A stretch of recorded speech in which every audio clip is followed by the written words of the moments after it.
पौष पुत्रदा एकादशी संतान प्राप्ति के लिए सबसे अच्छा दिन पौष पुत्रदा एकादशी का दिन जो होता है वो बहुत ही शुभ माना जाता है, खास करके निसंतान दंपतियों के लिए। पौष पुत्रदा एकादशी जो कि इस बार 10 जनवरी को है, शुक्रवार के दिन यह पड़ रही है। बहुत ही शुभ दिन है। इस दिन पर शुभ और शुक्ल दो योग बन रहे हैं, जिससे कि इस दिन की महत्ता और भी ज़्यादा बढ़ गई है। आपको बता दें कि जो पुत्रदा एकादशी है वो साल में 2 बार आती है, एक श्रावण मास में और एक पौष माह में। पौष माह की पुत्रदा एकादशी 10 जनवरी को आने ही वाली है। ऐसे में जो भी निसंतान दंपत्ति हैं, जिनको संतान प्राप्ति में काफ़ी परेशानी आ रही है, पुत्र प्राप्ति के योग नहीं बन पा रहे हैं, तो उनको पौष पुत्रदा एकादशी के दिन इस वीडियो में बताए गए सरल सा उपाय ज़रूर करना चाहिए। यह जो उपाय है वो बहुत ही कारगर है। इसको बहुत से लोगों ने अपनाया है और उनकी मनोकामना बहुत जल्दी पूरी हुई है।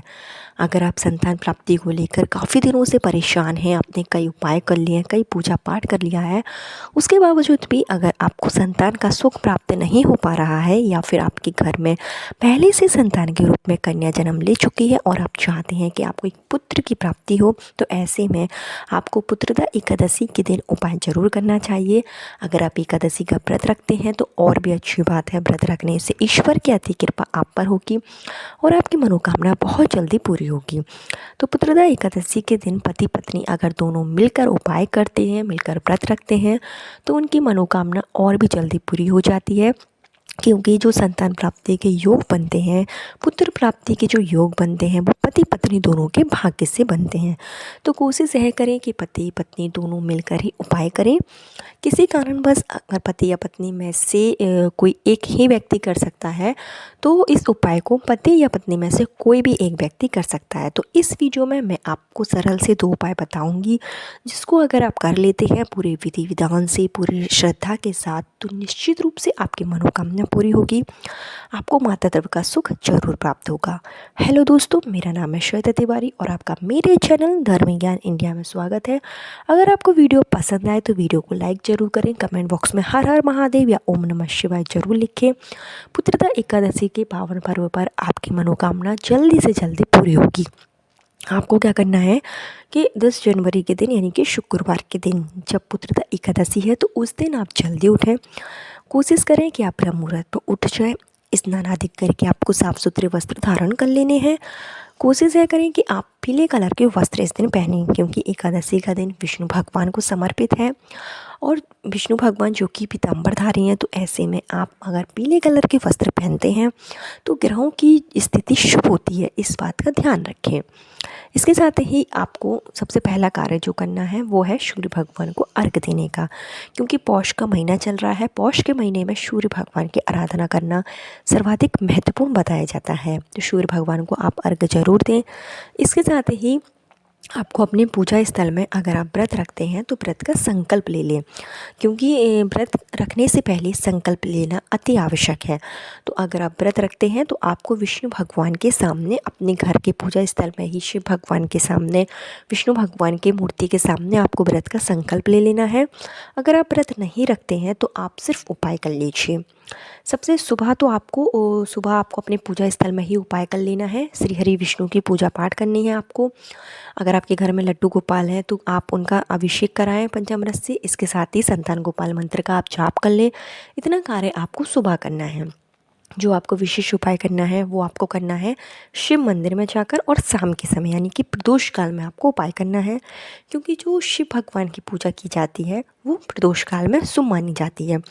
तो आप प्रदोष काल में यानी कि 5 बजे के से लेकर आप 8 बजे के बीच में इस उपाय को कर सकते हैं। इसके लिए आप एक पूजन की जो थाली है वो तैयार करें। उस पूजन की थाली में आप जो भी शिव भगवान की प्रिय चीज़ें हैं, जैसे कि बेलपत्र हो गया, धतूरा हो गया या सफ़ेद मिठाई हो गई, जो भी आप शिव भगवान को चढ़ाना चाहते हैं वो आप पूजन की सामग्री में रख लें। इसके साथ ही 2 दीपक आपको रखना है और दोनों ही दीपक आपको गोल बाती के रखना है। जो दीपक है वो आप मिट्टी का भी ले सकते हैं या फिर आप आटे का भी दीपक जो है वो बना सकते हैं। जब विशेष मनोकामना के लिए हम कोई उपाय करते हैं तो आटे का दीपक शुभ माना जाता है। तो 2 आप दीपक बना लें। इसके बाद ही आपको इसमें जो बेलपत्र है वो रखना है, लेकिन अगर आपके पास बेलपत्र नहीं है तो जो शिव भगवान पर जो बेलपत्र चढ़ी होगी शिवलिंग पर, उसको ही आप उठाकर धोकर पुनः प्रयोग में ला सकते हैं। इसके साथ ही आपको 2 कटोरी लेना है। 2 कटोरी जो कि जो पत्ते की कटोरी आती है वो आपको लेना है, प्लास्टिक का प्रयोग नहीं करना है। और दोनों ही जो कटोरी है उसमें आपको 1 कटोरी में गाय का देसी घी डालना है और 1 कटोरी में आपको खीर भरना है। खीर आप या तो साबूदाने की बनाएं या फिर आप मखाने की खीर बना सकते हैं। व्रत वाली खीर का प्रयोग करना है आपको। चावल की खीर का प्रयोग नहीं करना है क्योंकि एकादशी का दिन है और इस दिन चावल की खीर या फिर चावल को स्पर्श करना वर्जित बताया जाता है। तो आपको जो खीर है वो व्रत वाली खीर बना लेनी है। घी जो आप प्रयोग करेंगे वो गाय का ही घी हो, इस बात का ध्यान रखें। थोड़ी सी ही मात्रा में आपको घी लेना है, तो आपको गाय की घी की व्यवस्था कर लेनी है। और ये दोनों ही कटोरी आपको लेना है। साथ ही साथ आपने जो दीपक 2 दीपक लिए हैं वो और 2 बेलपत्र, और इसके साथ ही आपको अपने घर का 1 लोटा जल लेकर शिव मंदिर में पहुँच जाना है। सबसे पहले जब आप शिव मंदिर में पहुंच जाएं तो शिव भगवान का आप सबसे पहले अभिषेक करें। अगर आप दूध दही लेकर आए हैं तो दूध दही से आप अभिषेक कर सकते हैं, नहीं है तो आप स्वच्छ जल से ही अभिषेक करें। इसके साथ ही आप जो 2 दीपक लेकर गए थे तो उसमें से 1 दीपक आपको शिव भगवान के पास में प्रज्वलित कर लेना है, पुत्र प्राप्ति संतान प्राप्ति की कामना के साथ में। और इसके साथ ही जो आप बेलपत्र ले गए थे वो दोनों ही बेलपत्र आपको शिव भगवान पर समर्पित कर देना है। यानी कि जो शिवलिंग है, शिव जी की जो पिंडी है, वहाँ पर आपको ये जो बेलपत्र है वो चढ़ानी है। आपको उत्तर दिशा की ओर मुख करके आप बेलपत्र चढ़ाइएगा, यानी कि आप दक्षिण दिशा में बैठकर ही पूजा करेंगे। दिशा का जरूर ध्यान रखिएगा कि दक्षिण दिशा की तरफ बैठकर ही आपको पूजा करनी है। आपका जो मुख है वो उत्तर दिशा की ओर होना चाहिए। 1 बेलपत्र जब आप चढ़ाएंगे तो श्री शिवाय नमस्तुभ्यम का जाप करते हुए चढ़ाएं। दूसरी बेलपत्र चढ़ाएं तो भी आप ओम नमः शिवाय या श्री शिवाय नमस्तुभ्यम का जाप करते हुए दूसरी बेलपत्र भी चढ़ा दें। इसके साथ ही जो आप 1 कटोरी में घी लेकर आए हैं और 1 कटोरी में जो आप खीर लेकर आए हैं वो दोनों ही 1 कटोरी आपको शिवलिंग पर स्पर्श कराकर शिव जी के पास में रख देना है। या आप दाहिने भाग में भी रख सकते हैं या आप बाएं साइड भी रख सकते हैं, क्योंकि कई महिलाओं का कमेंट आया कि आप ये जो कटोरी है वो दाएं भाग में रखें या बाएं भाग में रखें। तो आप किसी भी साइड में रख सकते हैं, यानी कि आपको शिव जी के पास में ही रखना है। शिवलिंग के ऊपर आपको ये कटोरी नहीं रखना है, इस बात का ध्यान रखें। दोनों ही कटोरी आप शिव जी से स्पर्श जरूर करा लें। जब स्पर्श आप कराएं तो आप संतान प्राप्ति के लिए, पुत्र प्राप्ति के लिए भोलेनाथ से प्रार्थना करें। उसके बाद में आप ये दोनों ही कटोरी वहाँ रख दें और आप घी का दीपक प्रज्वलित करें। और भी जो चीज़ें हैं अगर आप शिव भगवान पर चढ़ाने के लिए लेकर आए हैं, धतूरा इत्यादि वगैरह, तो वो आप अपनी इच्छा के अनुसार भोलेनाथ पर चढ़ा सकते हैं। लेकिन जो उपाय करना है वो सिर्फ 2 बेलपत्र से करना है और 1 कटोरी घी और 1 कटोरी खीर से करना है। घी का दीपक आप प्रज्वलित करें। जो दीपक आप प्रज्वलित करेंगे वो भी गाय के घी का ही हो। ये छोटी छोटी बातें हैं, इनको आपको ध्यान जरूर रखना है, क्योंकि अगर हम घी की जगह तेल का दीपक प्रयोग कर लेते हैं तो हमारा उपाय कारगर नहीं होगा। तो इन सब बातों का ध्यान रखते हुए ही आप उपाय करें। उसके बाद में जो 1 लोटा आप जल ले गए थे, आप जल जो है शिवलिंग पर चढ़ा दें। यानी कि जो पहले आपने शिवलिंग अभिषेक किया है तो उसमें आपको थोड़ी मात्रा में जल बचा कर रखना है। जो लोटे में जल बचा है उसका जब आप बेलपत्र चढ़ा लें तो पुनः आपको जल जो है शिवलिंग पर धीमी धार में चढ़ाना है। उसके बाद में जब आपकी पूजा कर लें, आरती कर लें, तो ये जो 2 बेलपत्र हैं वो दोनों ही बेलपत्र आपको शिव भगवान से के पास से उठा लेनी है। जब आप बेलपत्र उठाएंगे तो भोलेनाथ से आपको संतान प्राप्ति, पुत्र प्राप्ति के लिए प्रार्थना करनी है। झोली फैलाकर आपको भोलेनाथ से प्रार्थना करनी है कि मेरी जो सोनी गोद है वो जल्दी से जल्दी भर जाए। दोनों ही बेलपत्र जब आप उठा लें उसके बाद में आपको अपने घर आना है। लेकिन घर आने से पहले जो मंदिर की चौखट होगी, जो मेन चौखट होगी, जो आप दूसरा दीपक ले गए थे वो दीपक आपको वहाँ प्रज्वलित कर लेना है। आप दाएं साइड में भी कर सकते हैं, बाएं साइड में भी कर सकते हैं। तो वो जो दीपक आप प्रज्वलित कर लें उसके बाद में 1 बेलपत्र आपको वहीं बैठकर खा लेना है। जब आप बेलपत्र खाएंगे, जो महिला इस उपाय को कर रही है उस बेलपत्र को वहीं खा लेना है, मंदिर की चौखट पर बैठकर ही, संतान प्राप्ति, पुत्र प्राप्ति की कामना के साथ में। और जो दूसरी बेलपत्र है वो आपको अपने घर लेकर जाना है। इसको आपको अपने पति को खिला देनी है। जब आप पति को खिलाना है और खिलाते समय मन में पुत्र प्राप्ति, संतान प्राप्ति का स्मरण रखें, भोलेनाथ से प्रार्थना करें। निश्चित रूप से इस उपाय को करने से आपकी मनोकामना पूरी होगी। यह जो उपाय है वो शिव पुराण में निहित है और बहुत ही कारगर उपाय है। इसको बहुत सी महिलाओं ने किया है और बहुत सी महिलाओं की जो कामना है वो पूरी हुई है। तो आप भी इस उपाय को ज़रूर करें। आपकी सोनी गोद जल्दी से जल्दी ज़रूर भरेगी। पुत्र प्राप्ति की कामना है तो वो भी निश्चित रूप से पूरी होगी। इसके साथ ही आप एक उपाय और भी कर सकते हैं। जो मैं आपको उपाय बता रही हूँ उसको जो प्रेग्नेंट लेडी है वो भी कर सकती हैं। अगर महिलाएं हैं किसी कारणवश उपाय नहीं कर पा रही हैं तो उनकी जगह पर घर का अन्य सदस्य यानी कि जैसे सास हो गई या पति हो गया, कोई भी घर का अन्य सदस्य इस उपाय को महिला के नाम पर कर सकता है। इसके लिए आपको एक जूट वाला नारियल लेना है। जो नारियल है, कोशिश यह करें कि जो आप नारियल लें उसमें अंदर पानी हो। जैसे कि जब आप नारियल खरीदें तो थोड़ा सा बचा कर देखिएगा कि उसमें पानी है कि नहीं। तो आपको नारियल ले लें।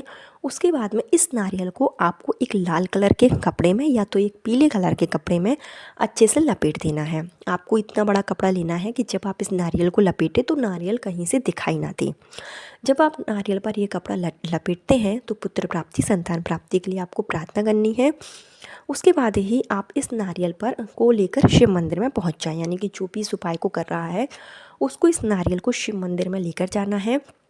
जैसे कि सास कर रही है अपनी बहू के लिए, तो इस नारियल पर जब आप कपड़ा लपेट दें तो एक मौली के धागा को 7 बार आपको इस नारियल पर लपेटना है। 7 बार जब आप इस मौली के धागे को नारियल पर लपेटेंगे तो भोलेनाथ के समक्ष ही आपको नारियल को जो है नारियल पर धागा लपेटना है। धागा आप लपेटते जाइए और संतान प्राप्ति, पुत्र प्राप्ति के लिए आपको भोलेनाथ से प्रार्थना करनी है।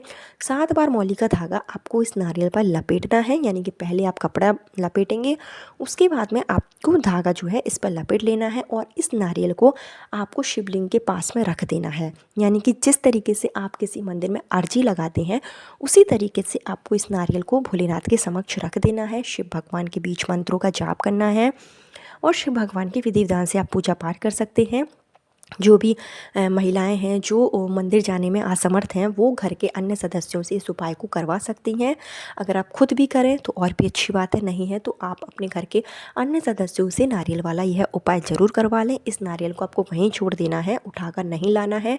ऐसा करने से आपकी मनोकामना बहुत जल्दी पूरी होगी। इस नारियल को जो मंदिर के पुजारी हैं वो किसी भी रूप में प्रयोग करें, ये उनकी इच्छा है। और आपको सिर्फ उपाय इतना करना है कि आपको नारियल वहीं रख देना है अपनी अर्जी लगाकर मनोकामना के साथ में। आपकी मनोकामना बहुत जल्दी पूरी होगी, वंश की वृद्धि होगी। ये दोनों ही उपाय बहुत ही कारगर है।